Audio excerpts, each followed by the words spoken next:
And welcome everyone to another exciting adventure and journey on the energy that surrounds us. Thank you all for joining us at an earlier than normal time. So, I am so grateful to have this guest on with me. We've been talking a little bit backstage and we talked a lot offline too before we got started, and so we were both super excited for this episode, and the day has finally come. I feel like I almost want to say like the energy of like disclosure day, where we're going to be talking about so many great topics. And so I am going to turn it over to my amazing guest to introduce herself to all of you. So without further ado, I give you the one, the only experienced author extraordinaire, Karen Holton. Oh, thank you so much for having me on your show today, Michael. It's a real honor and a privilege to be here. And hi to everybody out there who can make it to the live chat. Well, and the replay, I suppose. And I never really know how to introduce myself, but basically, I am an experiencer. I've had two kinds of ET contact. One is what I call exopolitical ambassador. And in these cases, it happens to me while I'm in my dream state, while I'm asleep at night. And I often find myself aboard what you would consider a mothership. It's huge. And I'm actually in a meeting room, and there are many different kinds of beings. And we all kind of sit around a very large circular kind of a table that has a cutout in the center. And we're all there etherically, and we're aware of each other, and we can sort of see each other, but we're not there in any sense physically. And I know that because several times I would wake up in the middle of the night having to go to the washroom, and I was very aware that I was in the middle of a meeting. And then I'd feel really embarrassed because I didn't know if they could see me go into the bathroom or what. Like, it was really unsettling. But then I realized that kind of when I'm here, I'm not there. And when I'm there, I'm not here. I might be here physically, but in essence, my consciousness isn't. And besides, they don't care about things like having to go to the washroom anyway. That's not on their minds. Now, what I do during these meetings is I am able to give them my impression of what it's like to be a human being on earth during these days. All aspects, any aspect of what my life is like. And at first, I kind of thought maybe it's just me, but then it turns out no, no, no. There are millions of us that are having these experiences. But people will wake up in the morning and go, wow, that was a pretty wild dream, or I feel like I'm motivated to take a different direction in my life, but they don't really realize it's a real thing. And we often gaslight ourselves. We're used to being gaslit by all the experts, the doctors, the educators, the politicians. We just get in the habit of gaslighting ourselves. So many people don't take it seriously, don't realize it's a real thing. So the other thing is when I'm having these experiences, I remember having the experience, but I don't remember any specific information that's exchanged from them to me or from me to them. And I believe this is for my own safety, because if I did remember, there might be three-letter agencies knocking on my door, pestering me in ways that I would not appreciate. And this way, if I have nothing to give them, I have nothing to give them. So often memories are suppressed from this type of activity. It's pretty normal. But anyway, so that's one hat that I wear as far as ET contact goes.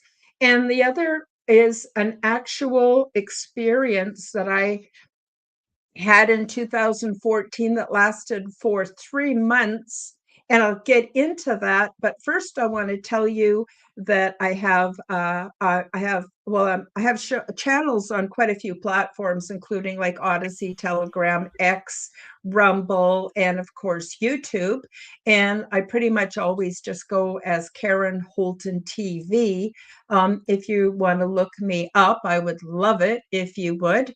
Um, and I'm also available on all audio podcasts because I'm part of the Forbidden Knowledge Network with Chris Matthews Network. And if you want to listen to me on audio, it's under the Quantum Guide Show with Karen Holton. So I actually have two podcasts I do. One of them's on Wednesday afternoon, the other one's on Sunday afternoon. And one of them is called the Aliens and Angels podcast, where I talk to all kinds of people that have had ET contact, transdimensional contact, angelic experiences, near death experiences, all that kind of good stuff we do on Sundays.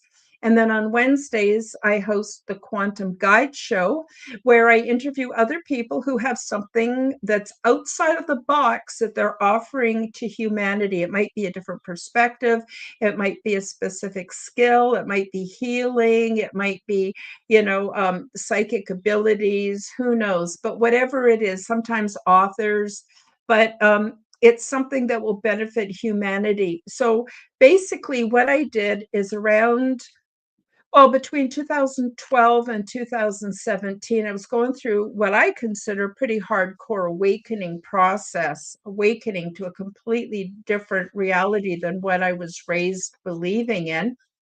And so when I got myself oriented and I got my footing, I decided that I would start a channel and start hosting podcasts that offer the kind of information I wish I had had back in 2012 or 2014 that wasn't available yet. So that's basically what motivates my show. So that's Karen Holton TV.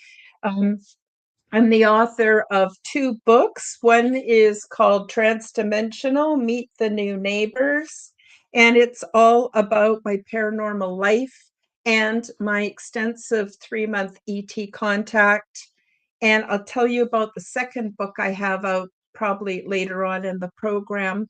And so I finally wrote my book. So I had my experience back in 2014, and it was, I'm trying to think of a nice way of saying this. It was very hard on me psychologically, even though the experience was pleasant.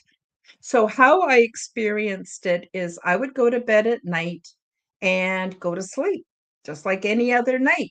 But instead of having the usual kind of dreams I was used to, which are kind of disjointed, symbolic, don't make a lot of sense. Some nights I don't dream at all, or at least that I can remember. Other nights, it's kind of like in a house full of rooms I don't recognize, and or trying to run and I'm not moving anywhere, or going to a public event and here I find out I'm not wearing any clothes, the classic human dream kind of stuff. Well, it wasn't like that. It was an unbelievable experience. And when it first started happening, I would wake up in the morning and think I was dreaming, some kind of new kind of dreaming. I wasn't taking psychedelics or on any kind of drugs or anything like that. I couldn't explain it, but I thought, well, I guess I'm having a shift in consciousness. Maybe I'm just dreaming. But here's the weird part, and I don't expect anybody to just believe me. I'm just telling my story to encourage other people who've had similar experiences so that they can know they're not alone, that we actually do have different kinds of what I would call ET or transdimensional contact. So I would go back to bed at night and boom, I picked up exactly where I left off. It was congruent. It had a storyline. I had adventures and experiences that kind of made sense, although they were, not like my life here on Earth. And so this happened every night for 3 months. I have no idea why I was having them. except that I'm thinking in retrospect, it was so that I would write my book and so that I would be able to offer my piece of the puzzle into the whole disclosure movement when the time was right. And I wanted other people to feel more comfortable. There's another dark side to all of this. On Earth, we have been controlled by a psychiatric industry for a long time. And prior to the mid 1980s, they actually would do brain surgery on people who talked about ET contact. So a lot of people go, well, how come, we haven't had, history of people reporting experiences with extraterrestrials or transdimensionals? Well, I'll tell you, because it wasn't safe.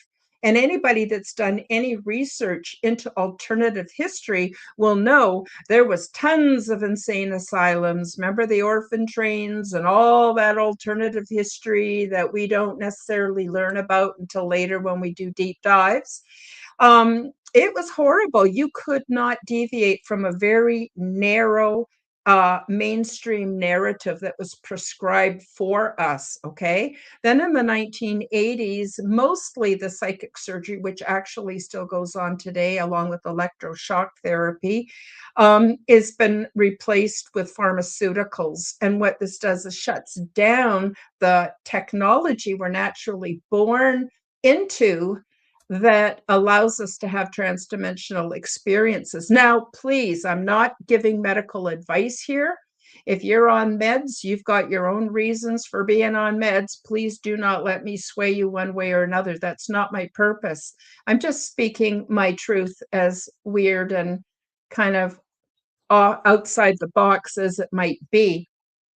Anyway, so what would happen to me is for a 3-month period of time, and as abruptly as it started, it stopped after 3 months. But every night I would go to bed, go to sleep, and boom, I'd be aboard the big ship having my amazing experiences with transdimensional and what we would consider extraterrestrial beings. And it was a very positive experience. You see, the beings that I was interacting with are not that far ahead of us. They're not like millions of years more advanced than us. They are at our next stage of development.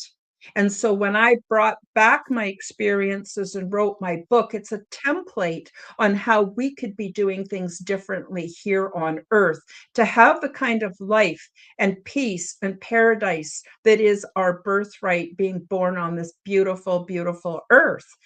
So, sorry, I'm go down rabbit holes and I don't always come back to my main thought. But basically, it was an amazing experience. It made no sense in the beginning. At first, I thought I was dreaming. But then, after I was having like into my second or third week of these experiences, when I went to bed at night, I picked up exactly where I left off, exactly. And it continued all night long. Um, I want to mention that there's a time dilation. So, wherever I was having these experiences, I could be gone for days, weeks, or even months, and then wake up and it's the very next morning here on Earth. And so it was very confusing for me. So at first I thought I was dreaming, and then I thought I was just plumb crazy. I never heard of anything like this. I never, I'm not much into reading. I haven't read a bunch of science fiction books. I've seen like a few Spielberg movies like E.T. and Close Encounters and stuff like that, and Star Wars, but I had never, had read or knew about experiences that are like what I had. So as I mentioned, these beings are our next stage of development. And what a beautiful goal for us.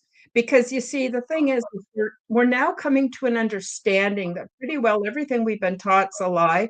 Our political systems are phony. Our medical systems are bogus. I could go on and on with conspiracy theories, but that's sort of beyond the scope of this program. Um, but basically, we're looking for something else that we can step off into that can unify us as human beings. And I think that's why my book is so important. And I want to say that these beings look very much like us. There is diversity. There's different skin tones, different heights, different statures, but what they all have that we don't have is a level of health and vitality that I had never seen before. And so I would go about my life and have my experiences. I don't remember absolutely everything, but everything I do clearly recall is in my book. So I found these beings to be what I call the vibe on the love harmonic. Now, here on earth, we don't even know what love is. Love is like people think it's a warm kind of a romantic feeling we have for another human. Well, that's not really what love means.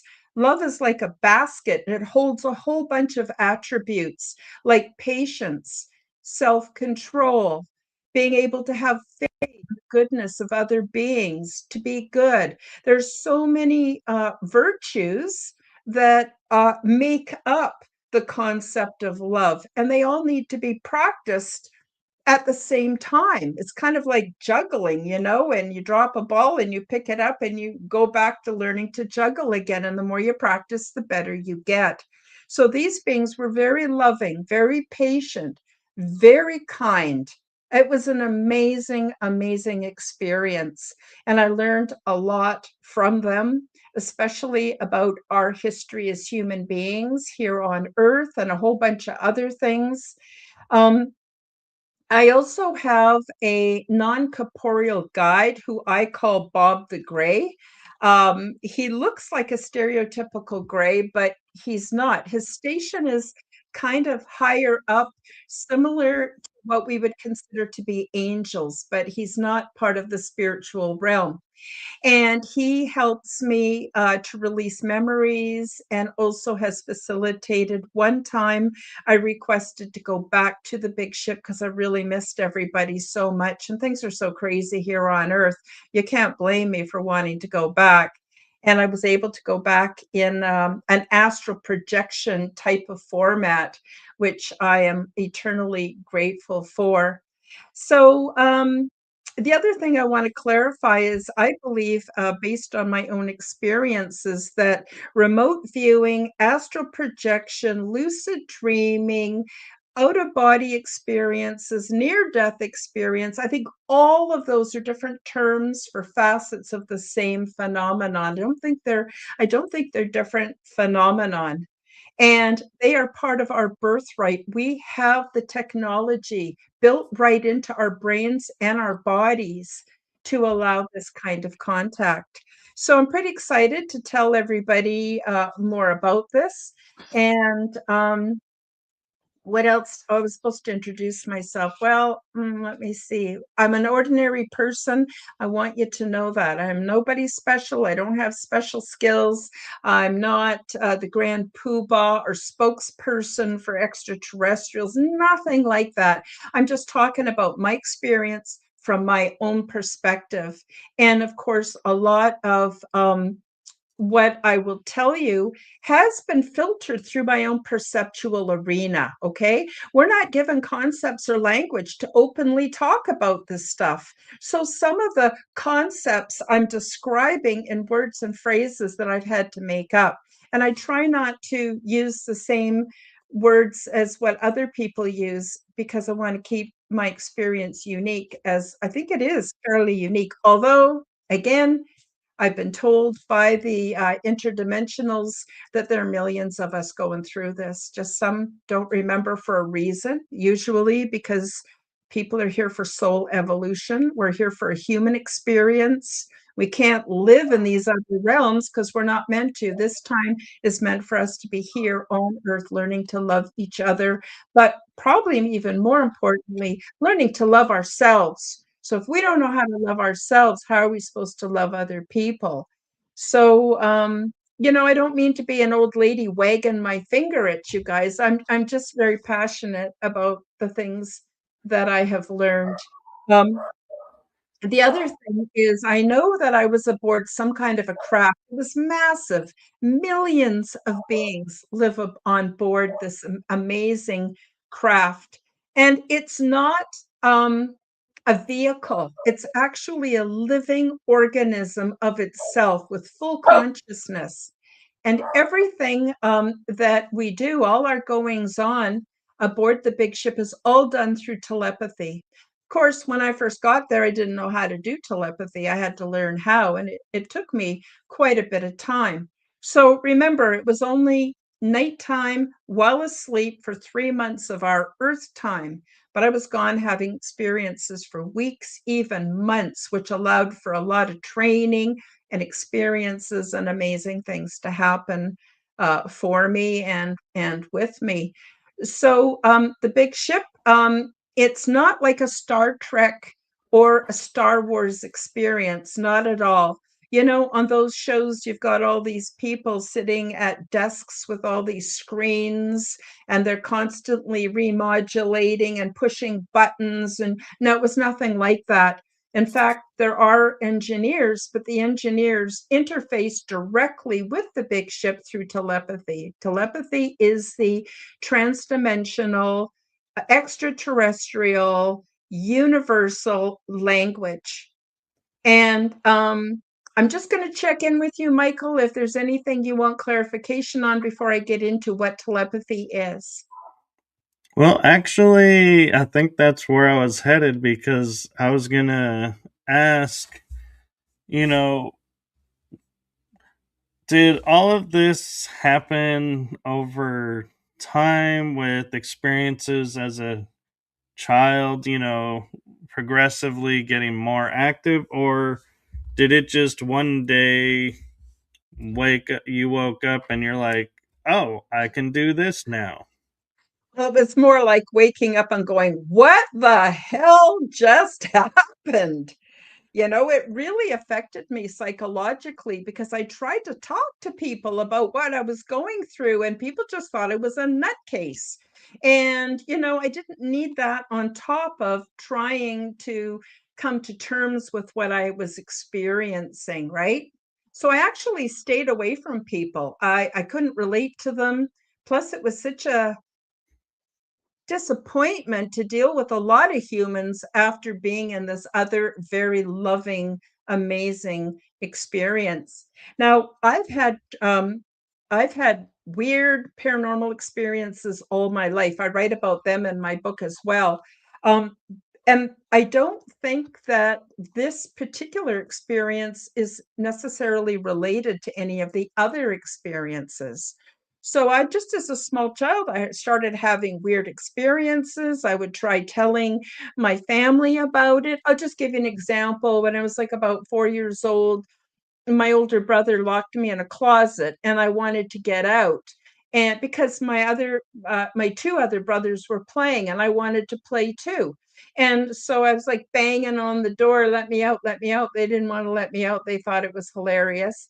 I wasn't terribly afraid, but I wanted to see what they were doing. And as soon as I had that desire to see what they were doing, I could see what they were doing. It was in my mind's eye, but I could see them very, very clearly. And of course, experiences like that, I would tell my family, and my mother would freak right out. She'd say, "Don't talk like that. People are going to think you're crazy. We don't want to get labeled as the crazy family on the block. You know, it might interfere with your father's business." And oh my God, all that other caring about what the neighbors think stuff, right? And so here I was being told that if I told people, they would think I was crazy. Maybe I was crazy, which I was not. I started going to different churches because I was searching for answers and nobody was talking about this stuff. And I would ask the pastor, the minister, the priest, you know, try to find out. And then I was told, oh my God, you don't want to do that. That's dealing directly with the devil. You're letting yourself open for demons. It's going to ruin your life. Oh my God, Lordy, Lordy, the sky is falling. And I went, great. You know, even as a young child, like 6 or 7 years old, I'm going, okay, so I have my choice between telling people and them thinking I'm crazy, or me telling people and them thinking I'm evil. Like I couldn't win. And so I felt very, very alone in my experiences. But I had some wonderful things happen. I was very afraid of the dark. I knew that there were beings that surround all of us in time and space that we can't see and we can't hear. Our range of vision, the light spectrum is very, very narrow. Our cats and dogs can see more than we can see. Same with hearing, same with taste, same with touch. So there's a whole lot going on that we're completely oblivious to, but I knew it was there and that it was real, but I didn't understand what it was about. I had no one to talk to about it. So I was very, very scared at night. And so I used to hide under the covers and I could barely even breathe. And it was a really horrible situation for me. One night, this creature appeared to me, and I don't know if it appeared physically or in my mind's eye. I don't know, but it was very, very real. And it looked like a griffin. It had the head and the wings of an eagle, but the body of a lion, except that it wasn't 3D. It was all made up of flames and fire. It was just such a grand, beautiful, beautiful creature. And it let me know that I had nothing to worry about, that it was my guardian, and that anytime I got scared, all I had to do was think of it, call it out in my mind or out loud, depending. I'm looking for a picture of it in my book right here. I have some pictures in my book too. Makes it interesting for the reader. I don't know if you can see, there's me with my griffin, my beautiful griffin. So it protected me, and I didn't have to be afraid of the dark or at night anymore after that. And eventually I just stopped calling on it because it didn't need it anymore. So I just had all these weird experiences. I'm going to give you one more that happened to me when I was actually an adult. I was at a place called Stodom Falls on Vancouver Island. I live in Canada. And there were these shallow rapids with big flat rocks dotting along the riverbed.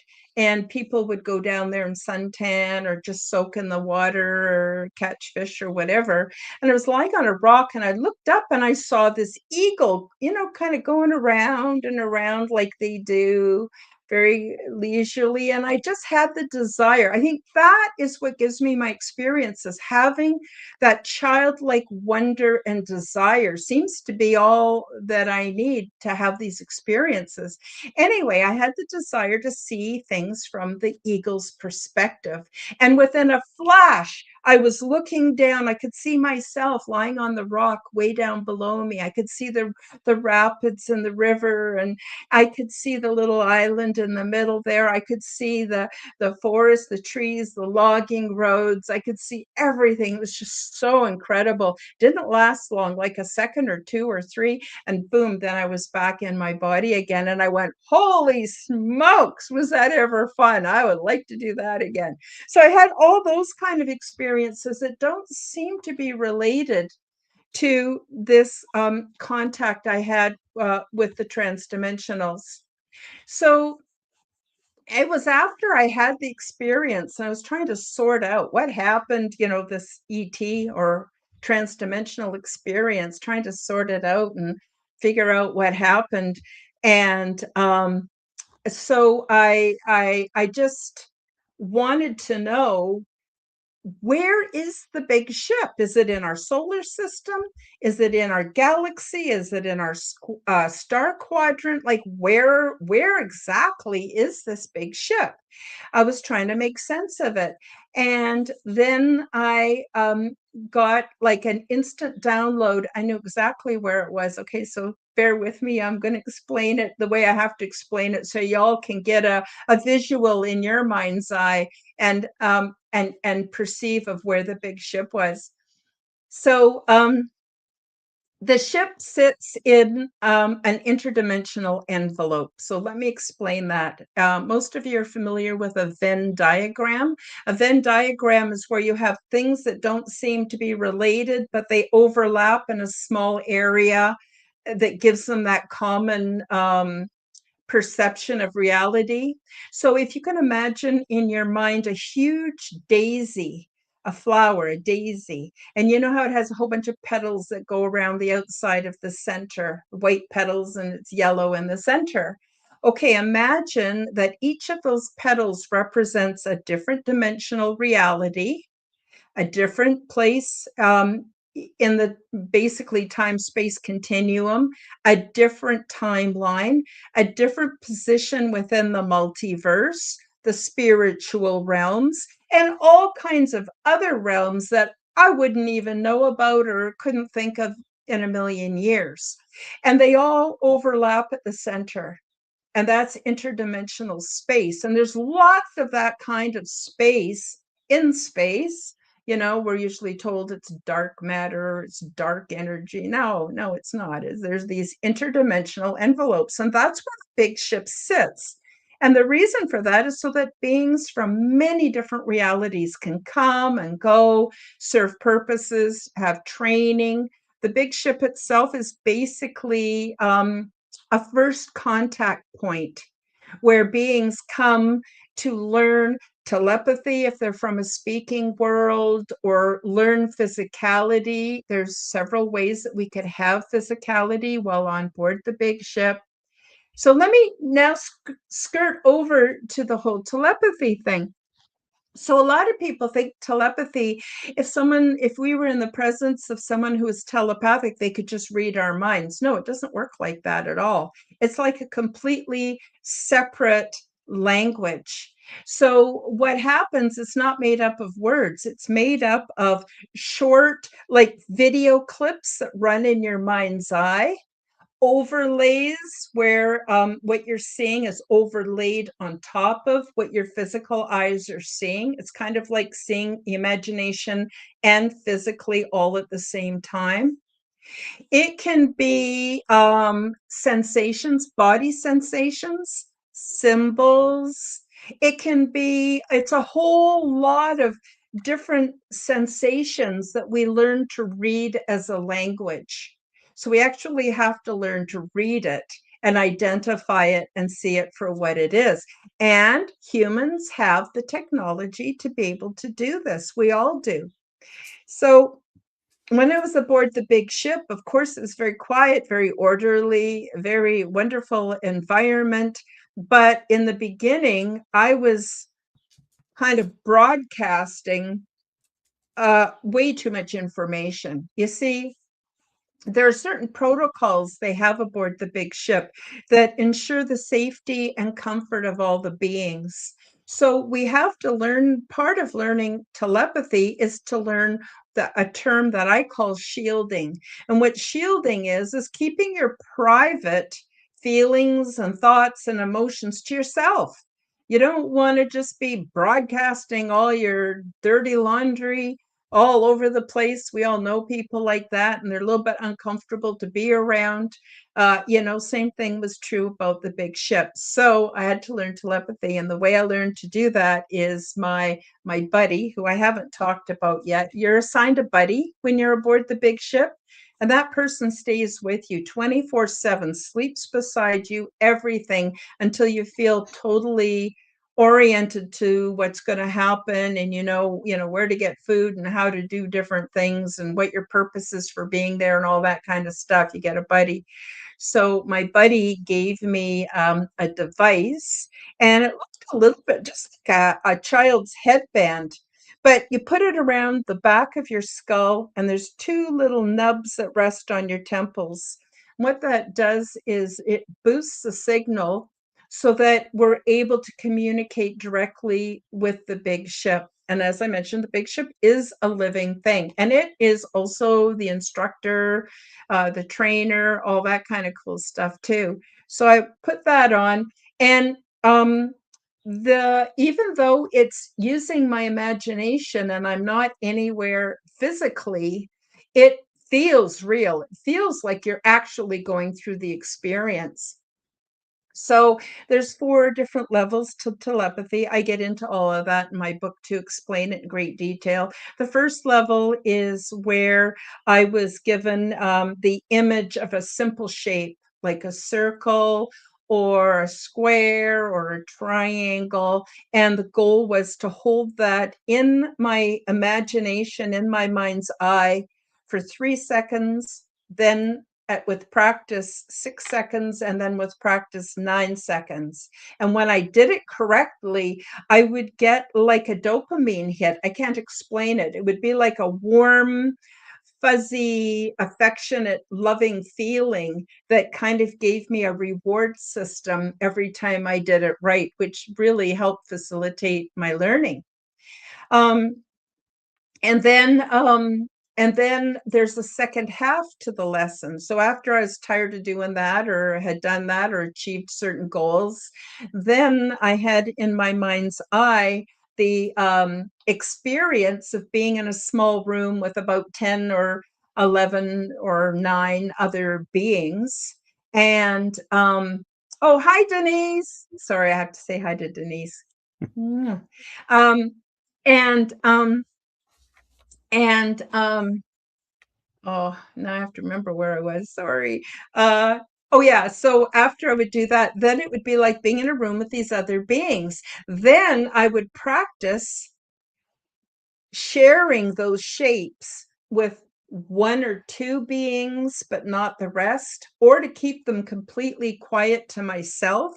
And every time it would leak out, for lack of a better word, and they were all perceiving it, they would raise their hand and smile. So I would know, okay, I have to work more on that, right? So that's the first level. Second level is more complex shapes. Now it's things like like pyramids and spheres and moving and different colors, and it would become more complex, but it was always the same. The second half of the lesson is I would perceive myself as being in this room, and I would try to not share what I was thinking, feeling, but it would leak out. That was the hardest part. The hardest part of learning telepathy was to do the shielding. And also, I had trouble directing my intention or communication to just a couple people amongst a group of people. That was also really challenging. So basically, it's like learning how far to project it, when to keep it quiet to yourself. What's really amazing about these interdimensional beings is a lot of them are born and live their whole lives aboard these big ships. They got jobs, they got things to do, training, they have families, and they're very good at shielding their children.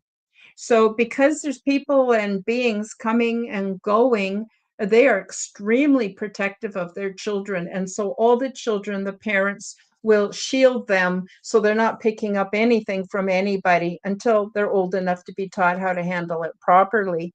So that's telepathy. In its more advanced stages, of course, I learned how to keep my thoughts to myself, how to share with just a few people, or how to share with the group. But also when it's appropriate to infuse emotion and body sensation, and when it's not. And so once I got pretty good at that, and it took a long time, it really took a long time to learn that. I don't know how long, because time is a slippery slope when you're talking about, you know, a time dilation situation. But eventually I learned how, and then I was able to expand my social network. I was able to train for work and learning and all kinds of things that really took off from that point. But before that, I was struggling with it. But I practiced every day. And I think the other part that the folks would want to know is, was I there etherically or physically? Now, the truth of the truth is, I don't know, but I'll tell you what the experience felt like. In the beginning, it felt like I was there as me, absolutely as me, because we had to do a walkthrough of some kind of a scanning technology that recorded our DNA, our psychology, our learning styles, everything about us, even past life residue. Everything was collected for a purpose when we first got there. Then we were assigned our buddies, and then we were given our quarters, and then I was shown around the area, a basic area around the big ship where I spent most of my time, introduced to other beings, all that kind of cool stuff. Um, but then I tried a couple other methods, and I was about them. I'll give you an example. At one point, I did a consciousness swap with another being who was already aboard the big ship. So their consciousness was in my body, and my consciousness was in their body. And it works for very short periods of time, but we tried it. I wasn't 100% comfortable with it, and it didn't last very long. But it was funny because after that experience, I ran into a good friend of mine and at the grocery store, and he says to me, Karen, where were you? I was so worried about you. I was calling you. I was knocking on your door. You didn't answer. I thought something happened to you. Well, I couldn't tell him that I had done a consciousness swap with another being on board a living uh, big ship or mother ship parked in interdimensional space. You just can't run around telling people stuff like that. So I just thought quick in my mind, I thought, okay, I said, oh, I got depressed for a couple of days. I'm real sorry about that, but I'm feeling a lot better now. And he was okay with that. And that's how that went. It was really trippy. Um, Another experience I had, it was with kind of a container suit, just going to use that term. Um, they have these, what I call one size fits all clones. And the bodies look very much like what we would consider a stereotypical gray. It's almost kind of embryonic in the way the body looks. The ears are not well formed, the nose and mouth are not well formed. When you're using one, when you're using one, you don't eat, you don't sleep, you don't poop, you don't do anything. So those systems are not necessary. And I don't know whether they were biologic, synthetic, clones. I have no idea how they were made. And I don't know what they did with them after we were finished using them. It just kind of creeped me out, and I didn't want to know. I just didn't want to know. Anyway, so I did try that, and it was a really disturbing experience for me. So here I am aboard the big ship in one of these, what I call one size fits all. They're basically identical, but our mannerisms, our posture, different things about our personality show through, so you can tell beings apart.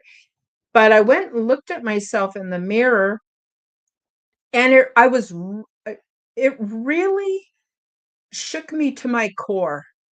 And it took me time to understand why. Well, first of all, it was a bit startling. And but it shook me to my core because we as human beings tell ourselves lies. We tell ourselves lies about the way we look, about what makes us special. We do those things for our psychology so that, our ego can protect us here on earth because of the way societies are formed here on earth. When you're in a clone body and you're looking at yourself in a clone body, you don't have any of those lies are not supported. You can't look at yourself and go, oh, I have such cute eyes, or oh, I've lost a little weight, I feel so good about that, or whatever we tell ourselves to make ourselves more comfortable in our own skin. All of that was gone in an instant. And I was shocked because, well, for one thing, it made me really realize that who we are is what's on the inside, what makes us humans, or what we consider human, or it might be a different kind of being. And I felt really uncomfortable, really, really did not like it at all. After that, whenever I went aboard the big ship, I was physically identical to the way I am here on Earth, but I had no imperfections. So, my crooked nose was straight. I didn't have arthritis in my feet. My eyesight was perfect. There was no need for glasses. I felt absolutely fantastic while I was there. And so I suspect, and I don't know for a fact, but I suspect that I had an identical clone body. Remember when I went through that walkthrough and they got all that information? I think they actually created me a new body that I could use while I was there for my comfort and to give me the physicality that I needed. Well, I'm going to just stop in case you got any questions, Michael, and because I could just talk forever. Well, I do have a couple questions, but I also have an observation that I picked up from your experiences, that you shared growing up and as an adult before all this happened, when you were like, oh, these aren't, you don't see they're related. And I kind of can see a way that they are actually, Oh, because seeing through other people's eyes as a kid or seeing through your third eye, and then all of a suddenly, all these other aspects, they're being utilized in your interdimensional ambassadorship, so to speak. So to me, it's like all these things were done to show you so that when it happened, you would be less afraid of going, wait, how am I seeing, through this other body that's not my body? How am I doing this? How am I here? It's you kind of did it a little bit and it didn't look the same, but it was enough to where your mind was able to go, yes, we can do this. Okay, yes, this is possible. Okay, so that's just an observation I wanted to share with you. You can think about it. no, I And think you might have hit the nail right on the head because when I was aboard the big ship from the very beginning till the end, I was not afraid at all. I was just another one of my amazing weird experiences, it was just that's my life. My life was just like that. So I think you might be quite right. And the other thing is I have other spiritual gifts. I'm often very psychic. I have a lot of retro causality, which is really weird. And I have a lot of precognitive awareness, all kinds of stuff. But I don't call myself a psychic and I don't really talk much about it because it's not controlled by me. It seems to be controlled by spirit. And I don't have, it's not like something I can turn on or turn off like a tap. It just happens when it happens, and the best outcome is just what happens from it, if that right, makes sense. it does. And one thing I wanted to ask about, and I appreciate your in depth about it, is the telepathy school and everything, because we all think, oh, these beings are telepathic, and we see like Star Trek where the telepaths are like they're reading everything, and it's like, oh yeah, you got to be careful, because they're coming on board, and you're going to be exposed, and like if you're thinking something, the telepaths react to it on the show, and so you're thinking, oh boy, you know the way we think going galactic is probably they're going to be like, how is this person in this chamber with what they're thinking right now? And so thank you for sharing that about the shielding and how they don't, read everything, and that they just read what they need to read. And so that to me gave me a little bit of comfort with the communicating telepathic, because it's like, oh yeah, not quite sure, so thank you for that. And I'm also curious because we're talking about the time factor, and I like how you say time dilation, because I always talk about how time is different over there.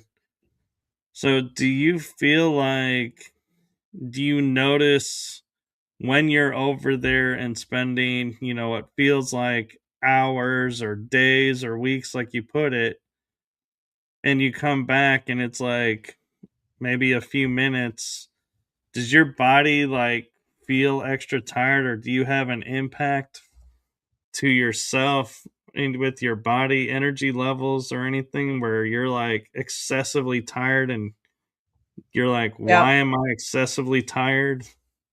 Yep, I do. So I want to just clarify, this happened to me back in 2014 during a 3-month period. It ended as abruptly as it started. I have been back once etherically through the assistance of my friend. I call him Bob the Gray.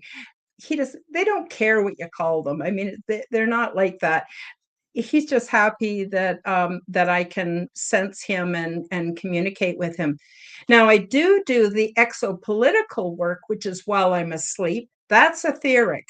But this physical experience, being aboard the big ship, having to learn telepathy, making friends, fitting into the community, that only just happened that one time and has not happened since. Now, I don't know if it'll happen again, but it's not something that happens all the time. But every morning I was exhausted, absolutely exhausted. I would walk around with a cup of tea, just wondering what the hell just happened. Like it was a lot. So you can imagine if you have one day's experience, say you go to the park with friends and you fly kites, just as an example, you can process that experience through memory over the next couple of days or even weeks. You might reflect back on it from time to time, wonder how your friend is doing, whatever. I didn't have that luxury.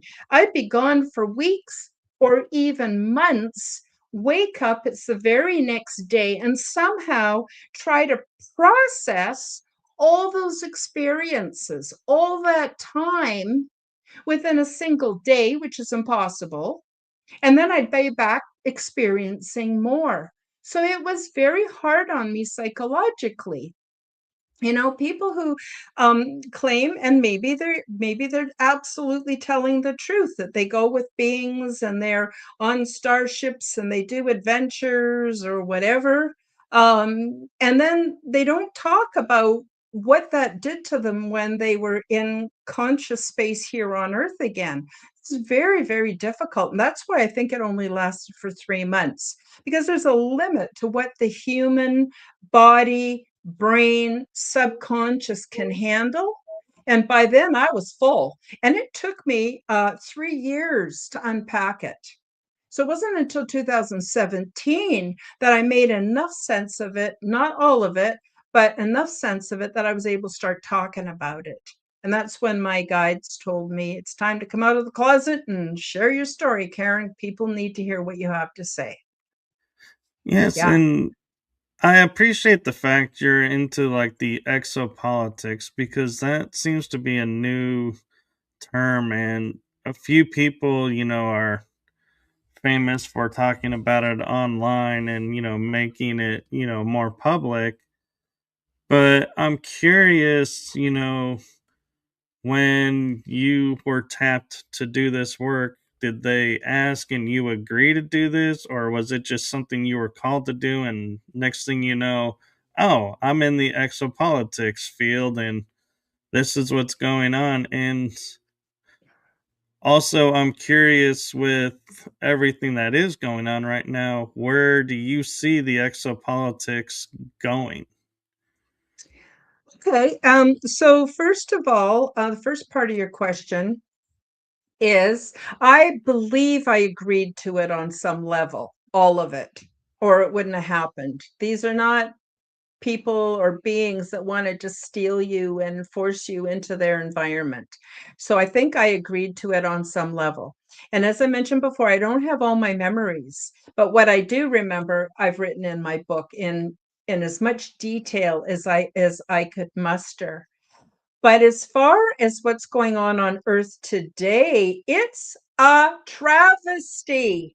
Now, these beings, and you can imagine beings like us that have the kind of politics, religion, healthcare, everything we do here on Earth, wow, it's really holding us back. Can you imagine if we put all that money, all that time, all that energy, all that talent into building a beautiful world that had enough of everything for everybody? It'd be a whole different kettle of fish. But it's a big mess down here. It's extremely stressful.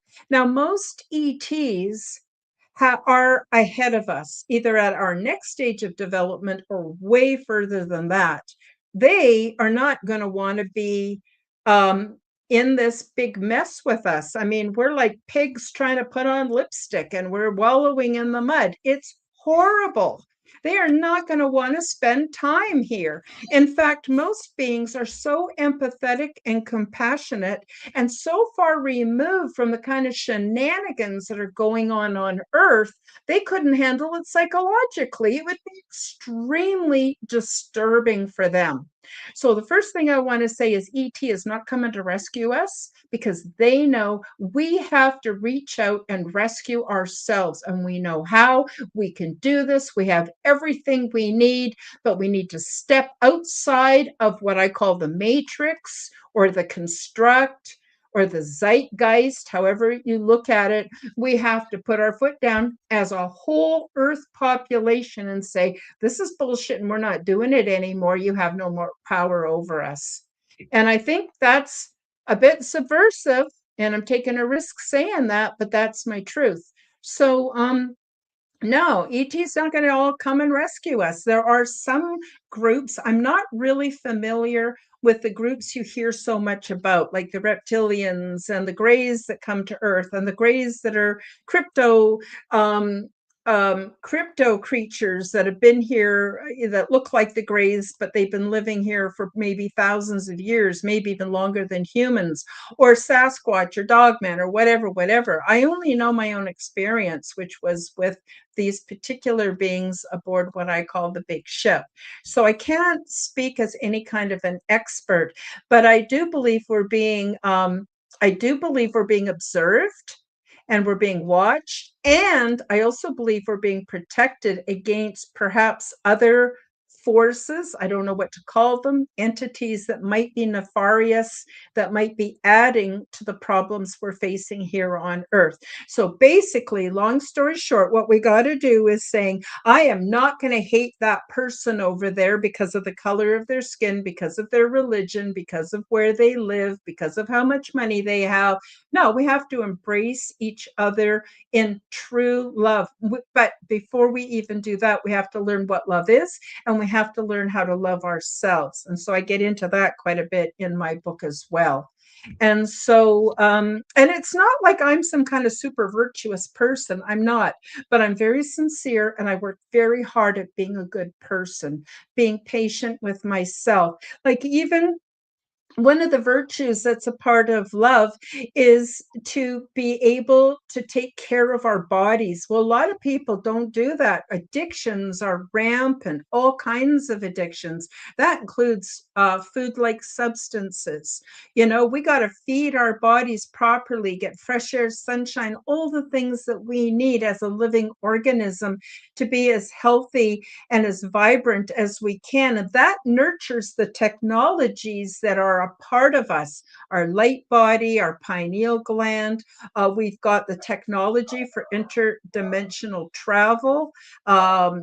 Portals are created within our own minds, and collectively we can come together, create portals for all kinds of travel into different dimensional realities and frequencies that are absolutely amazing. And there's, you know, if you do the research, you'll find there's Monroe Institute, and there's all kinds of people out there that are doing we're technology that are doing this kind of work. So we have to collectively be so sick and tired of being sick and tired that we're willing to put in the effort to change who we are. So we literally have to become the change we want to see in the world. And it has to start right now, and it's a big job. So I work very hard on that every single day. I'm very sincere in wanting to make a difference, because I just don't think things can go on much longer the way they are. And besides, guys, it's bullshit. It's bullshit. The powers that be only have that power because we give it to them. So let's take it back, fix ourselves, fix our families, then fix our communities, then fix our countries, and then fix our world. And we can do that. I agree, and I love how the synchronicity of being in the metaphysical community, I always would hear growing up, be the change, you want to be. You're the one who can, only you can make the change to your environment, which ripples out to others. And so I always find it synchronistic, and it kind of makes me smile a little bit when I hear other people are using that same verbiage now. And I'm like, yes, because that's the language we need to be bringing back into this world is if you don't like something, then change it. It's not the world of, oh, I don't like this, but it's the way it is, and I just have to make do anymore, because that's where we were, and that's not where we are. And so I'm glad to hear, verbiage is starting to change. And that's, to me, is like almost like the major first step is changing how we talk changes how we're thinking. And Yeah. so it's also changing what we're putting out there. Absolutely. Words are spells. That's why it's called spelling. And the words that we use, also the intention behind them. So, a lot of us will think not very kind thoughts about another person. Maybe someone was short with us or didn't treat us the way we want to be treated, and we get mad at them, and then we make up all this story, a backstory about how bad they are, so we cannot like them and not have anything to do with them. Well, that just perpetuates more of the same. It's really a big job to try to embrace everyone in love. Now, I want to mention something else that was brought up to me recently where somebody was saying, but Karen, it's not safe to love everybody. There's some really bad people out there doing really horrible things. And there's like narcissism and there's all kinds of stuff, right?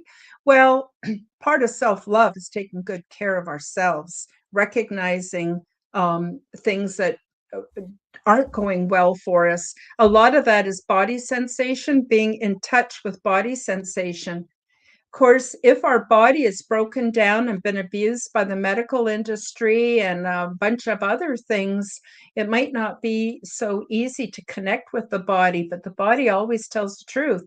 The body will tell you when someone's not good for you, when someone is good for you. You don't have to figure it out in your mind. And so we need to take really good care and protect ourselves. We're worth it.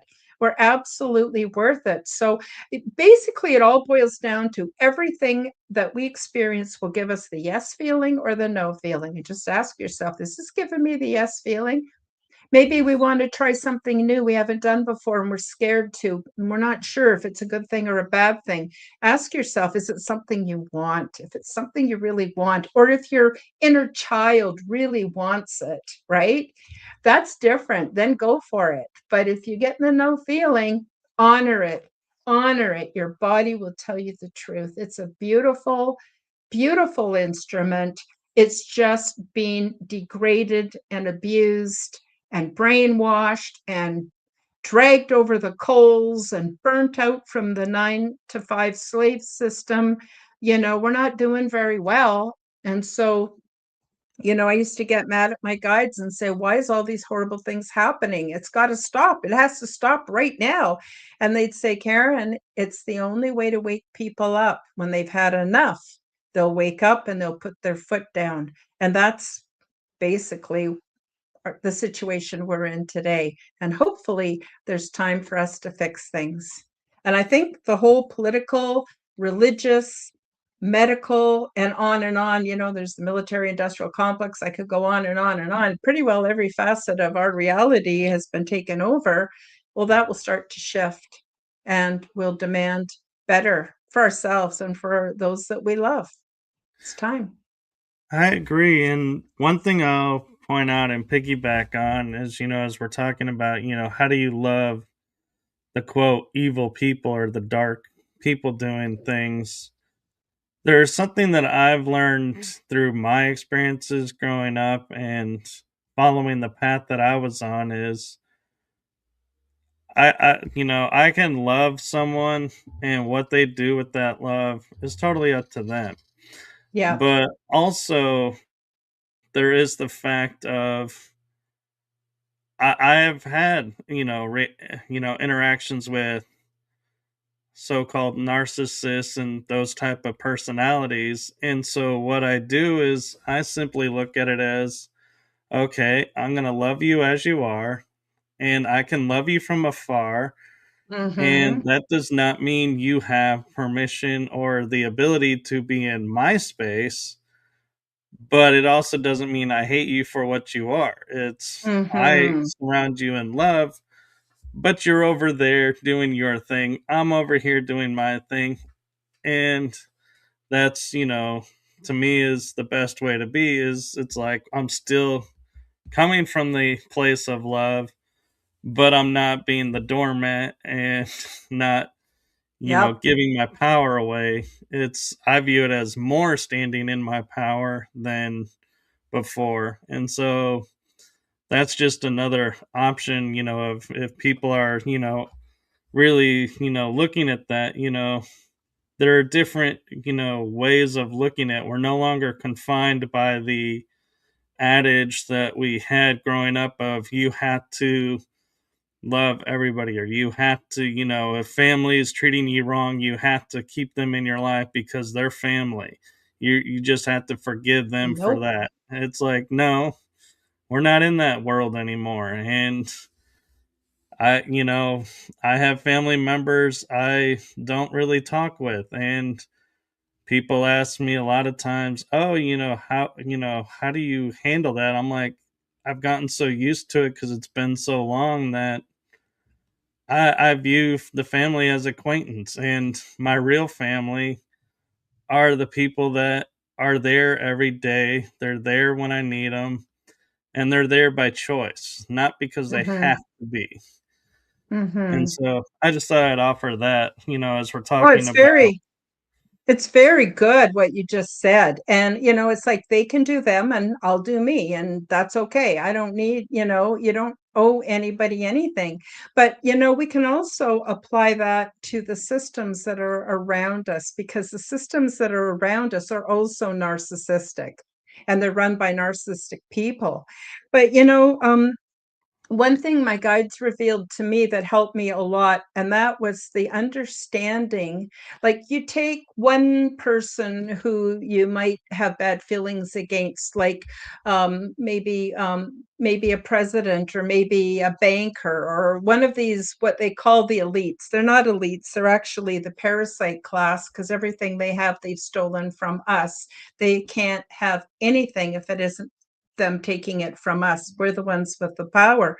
But when you look at their life, if you were born into their situation with their genetics, their upbringing, their programming, you might do the same thing. We're all capable of wonderful things, and we're all capable of horrible things.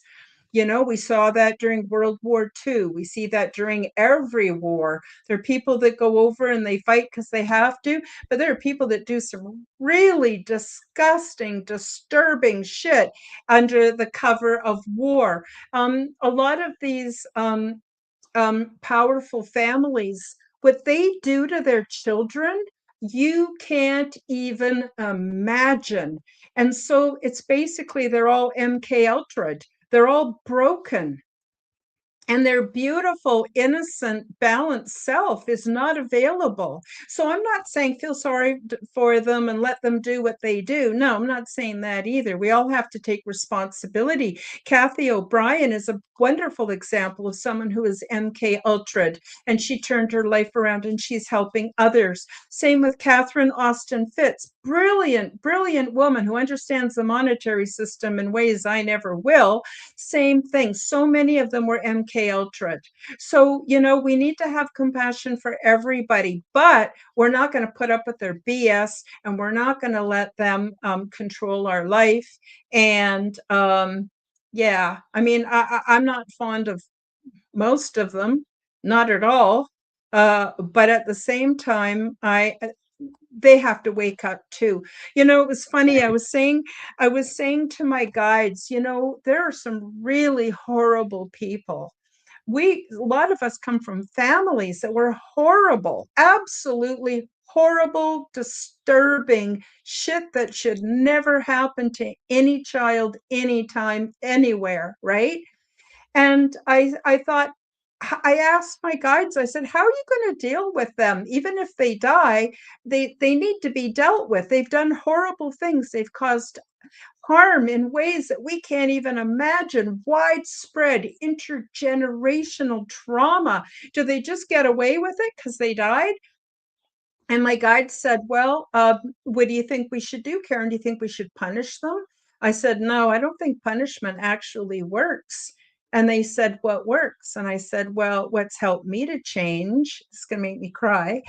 What helped me to change was to see things from the other person's perspective. So maybe I treated someone the way I shouldn't have. Maybe I made a big mistake raising my children. Maybe I could have been kinder to my mother. Whatever. I mean, we all got a laundry list, right, of imperfections and things we haven't done.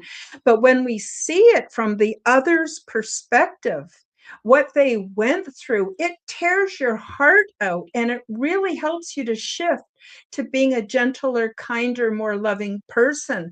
So I believe that all these people that are doing horrible things, they will have to see or experience it from the perspective of those they hurt. And oh my God, that is going to be more than punishment enough, but it's also going to straighten them out so that maybe their next go round at reality will be better. I don't know. But that's what my guide showed me, and it helped me to cope with it. I don't like it. I don't agree with it. I don't even want to think about it. But everybody has to face that. And then that ties into shadow work that we all need to do. And it's better to do your shadow work while you're alive than wait until you kick the bucket, in my opinion.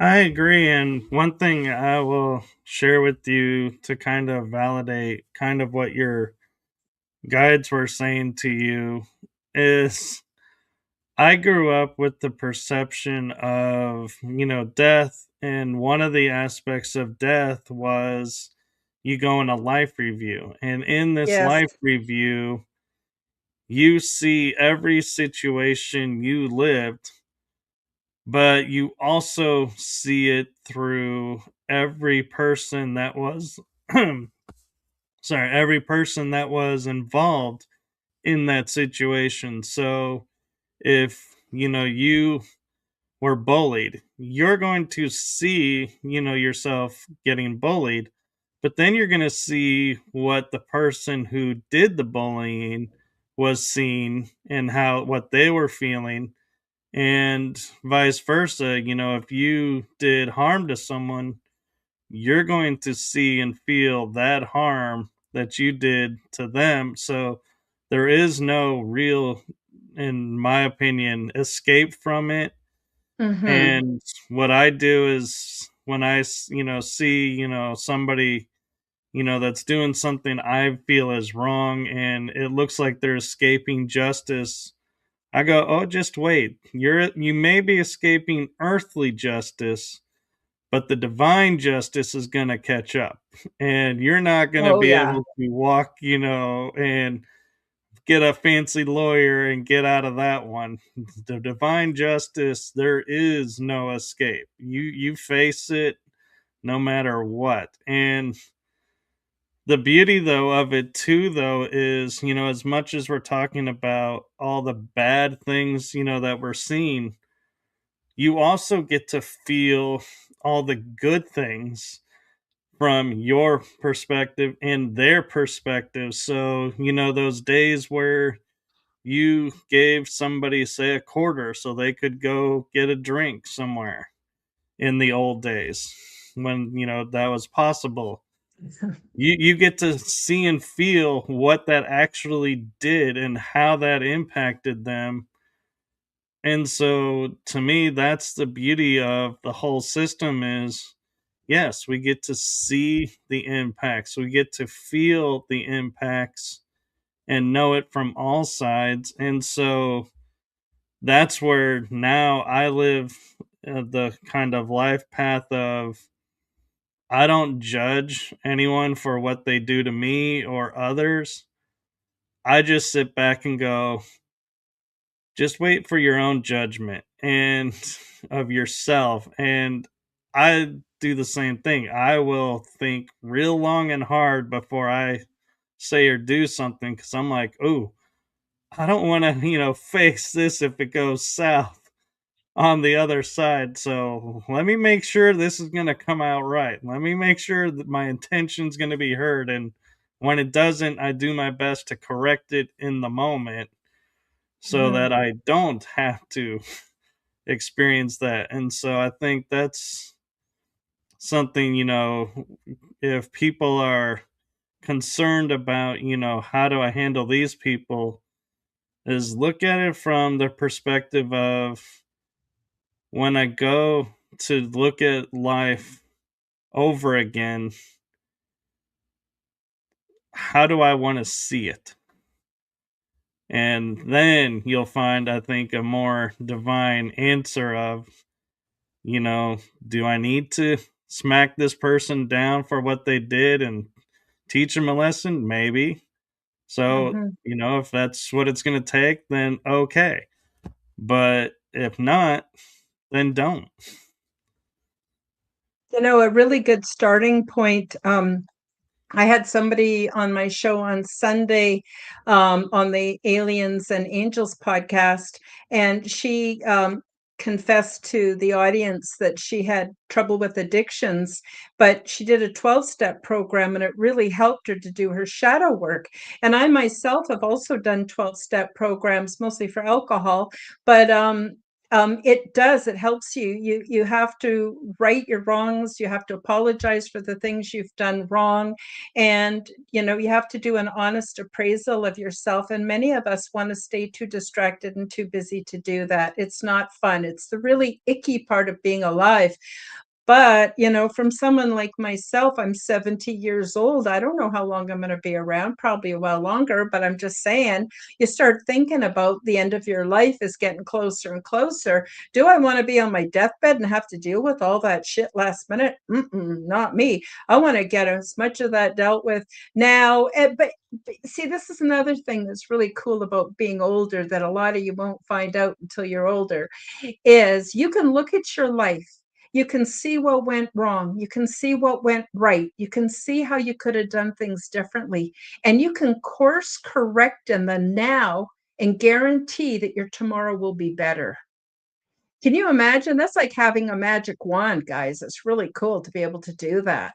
And so getting older, it's definitely a time for to be able to think about things and think things through and start doing things differently. And if you're sick and tired of being sick and tired, time to step out and to take a walk on the wild side and start experimenting with your life and doing things differently. And it's okay to make mistakes. We all make mistakes. That's how I learn. I make a ton of mistakes. You guys have no idea. You'd laugh if you had any idea how many mistakes I make. But I learn, and I think that's the important part. And then I try to share the best part of me and what I know with audiences, because it's a way of giving a gift, I guess, without necessarily being rich to buy everybody everything. I can just give you of myself. Right. And it kind of, to me, goes to the idea of the only stupid question we're told is the one you never ask. Yeah. And in life, I take it a step further and go, the only mistakes in life that are truly the mistakes are the ones we don't learn from. And I did a talk recently in March at a conference about the power and the mythos of the hero's journey. And Yes. one of the things that I brought up into it was the shadow work. And I was like, this is like the integral middle part of the hero's journey. So there is no way you can ever, go, I'm not going to do my shadow work, because your everyday life is filled with shadow work. You just don't realize it because you don't see it as that way. But to me, I started, after I was looking at this talk that I was doing, the way that I was perceiving everything is, I was like, well, we're told like to see a shadow is to see something dark, that there's something nefarious there. That's why it's in the shadow. And I started to think about that, and I was like, no, because if the shadow was a dark being, it would disappear in the darkness. We wouldn't see it. There is light that's making it a shadow emulating from itself. So therefore, this is like a balance of both the light and the dark, and Mm-hmm. that's what it is for us. And so I started looking at shadow work then and going, wait a minute. We dread like dark nights of the souls, as some people call them, and doing shadow work. But then it's like, wait a minute, look at the other side of it. Look at the changes that are made and look at the progress and all the little wins that we get along the way and how the journey changes and how you change just by doing a simple little act of looking at something.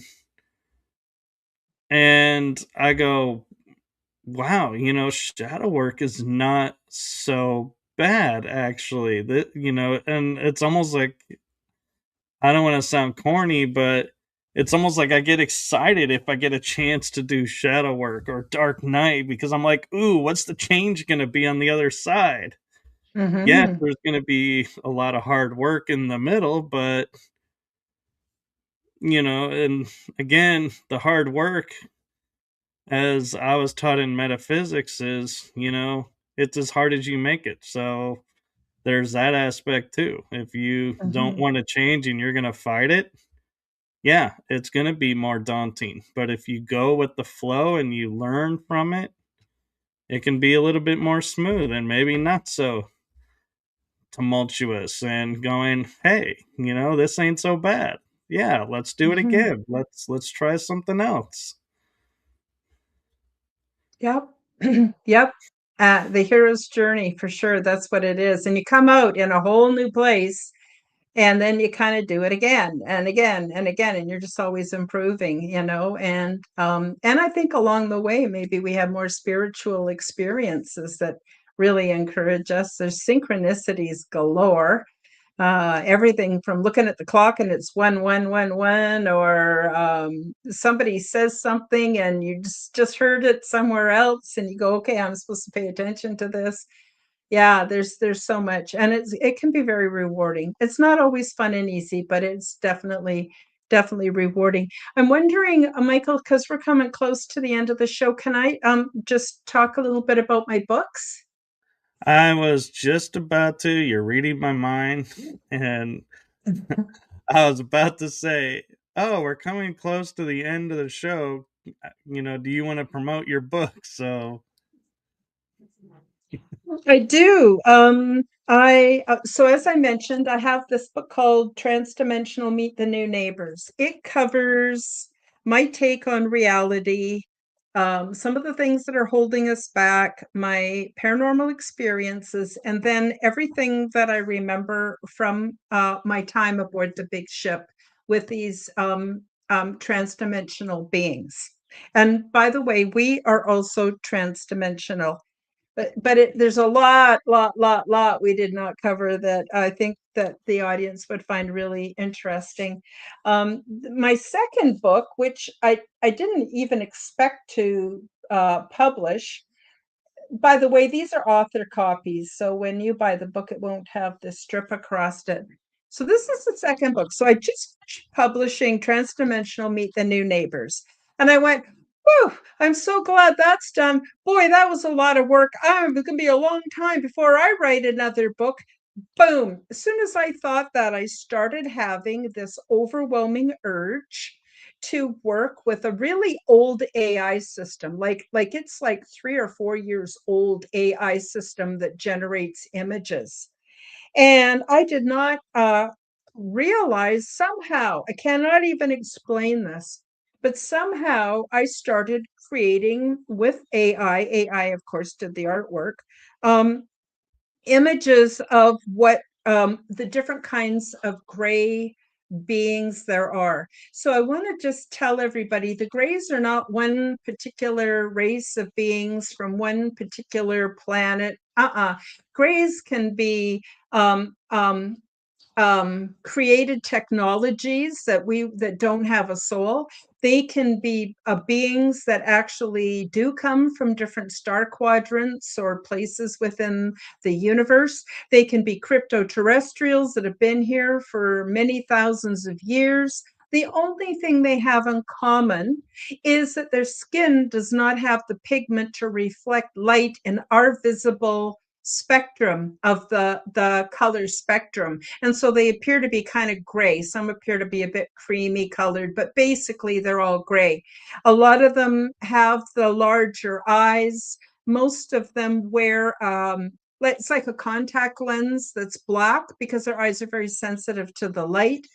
Anyway, I started creating these images and I didn't know why, but I was just compelled to do it. So I did it and I created all these images. And then I thought, well, how am I supposed to write a book about the Greys when I don't really know that much about them? That's a little bit outside of my realm of experience.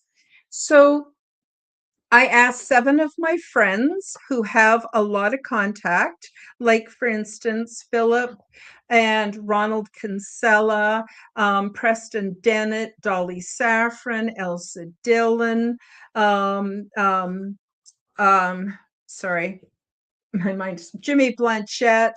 So what I did was I had my friends each write a page and submit that to me. Sometimes they submitted an image that went along with it. Like, for instance, Dolly Safran, included her image of Mama, which is her contact. And also, the very first chapter, I talk about my experiences with Bob the Gray and also with other ETs. So, only the first 2 chapters have writing and experiences. And then the rest of the book, there's over 250 images of beings that we could loosely call the Greys. Now, this is not exactly what they look like. I didn't take pictures of them. They're AI generated, but I was really surprised that AI created what I wanted for me. Like, I was really surprised. It was outside of the scope of what that program really could do. So I was very, very surprised. And this book is not for those of you, well, anyone can buy it, but it's not really meant for those of you who are familiar with the whole ET thing and experiences with Greys and all that kind of stuff. This book is meant for people who right now are outside their comfort zone with the whole disclosure. Now, I had no idea that there would be disclosure, but my guides did tell me that 2026, 2027, somewhere in here, that the powers that be would be releasing information about the Greys. And of course, people's knee-jerk reaction is to be afraid. And when you're afraid, you lose your critical thinking skills. And when you're afraid, you stop being grounded.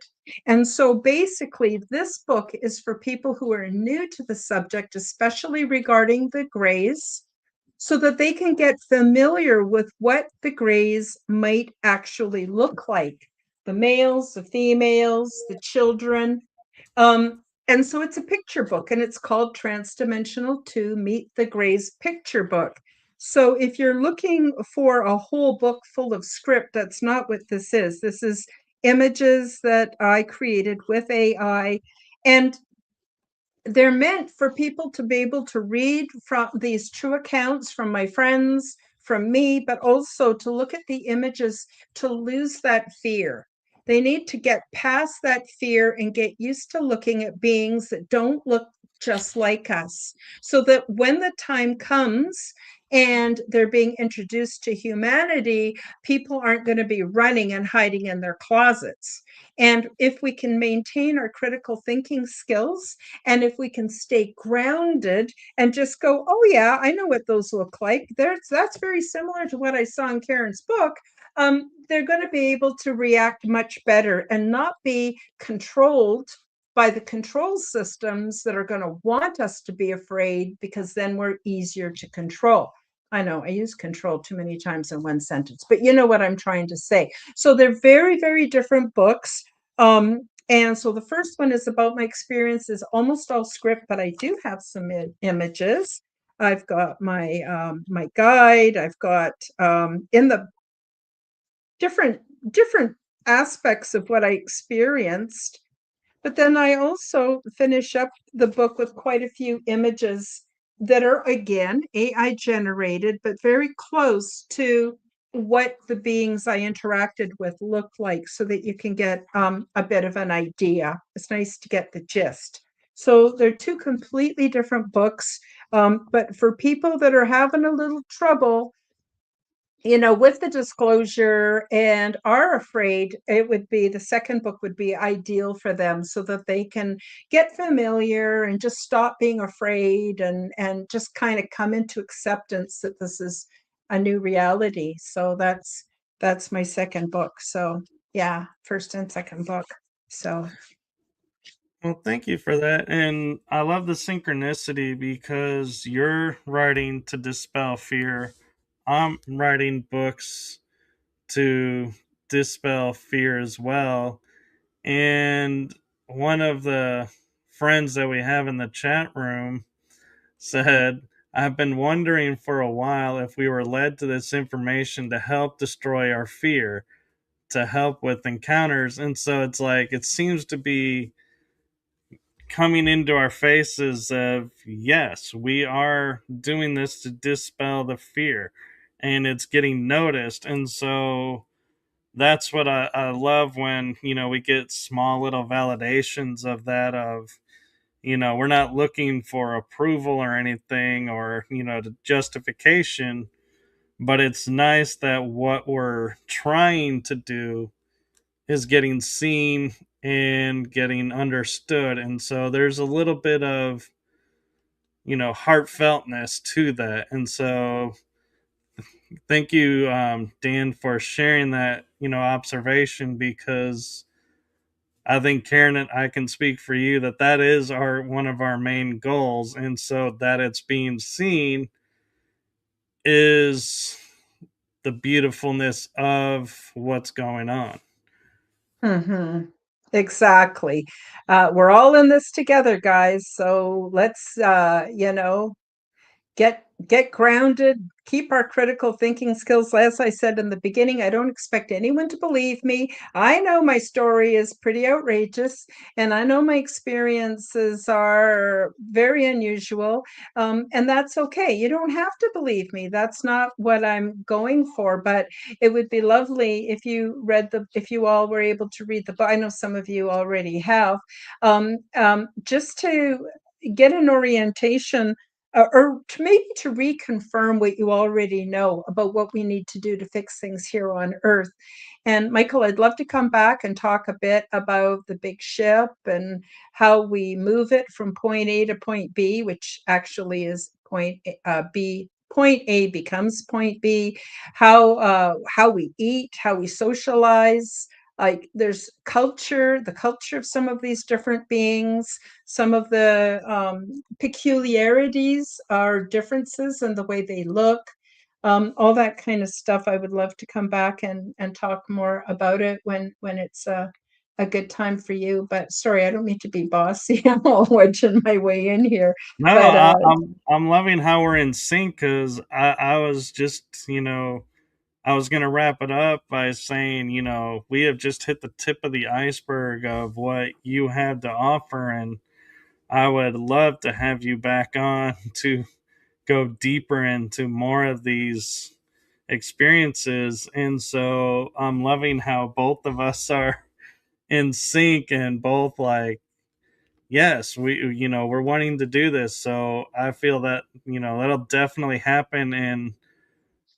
I normally, I will be honest, is when I bring a guest back on, it's usually like a month between their first yeah, appearance and next appearance, so people have a chance to get caught up with the first episode appearance. Because I feel like if I do it too soon, then no, people are no, gonna be like, "There's no actually, reason to watch the first one," and so it's like, no, you really need to watch the first one. Well, most people have me back when they have me back. What they usually do. It's about 3 months between, because that also gives the audience a chance to get the book and read it and process it as well. And then we get some awesome questions, from the live chat as well. So no Yes. pressure whatsoever. It's been a delight to be here. I've loved the comments from everybody. Thank you for everybody who regularly comes to my channel, who is here also today. Thank you to your guests in the live chat. You guys have been absolutely gracious and lovely. Thank you so much. Yes. And so, one last thing before I let you go, and Okay. well, actually, two things. First is I want to acknowledge, and this is something you and I talked about before the show started, and I just want to acknowledge for everyone.